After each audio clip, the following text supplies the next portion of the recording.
ह्याच्यामध्ये आहे ते आपण शोल्डर बद्दल आहे ते डिस्कशन करणार आहोत. आपण जेव्हा काही ब्लाउजचं आहे ते आपण शोल्डर ठेवतो तेव्हा ते आपण किती ठेवतो,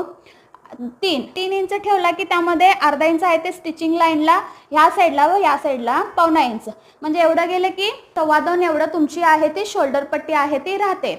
पण समजा ज्या क्लायंटचं शोल्डर आहे तो ब्रॉड आहे, मग अशा क्लायंट्सना आहे ते तुम्ही 3 ठेवला की ही पट्टी निमुळती झाली, छोटी झाली, 2-2.25 इंच जर एवढी झाली तर आहे ते क्लायंटचा शोल्डर आहे तो उतरू शकतो. मग तिथे तुम्हाला काय करायचं आहे, 3च्या ऐवजी 3.25,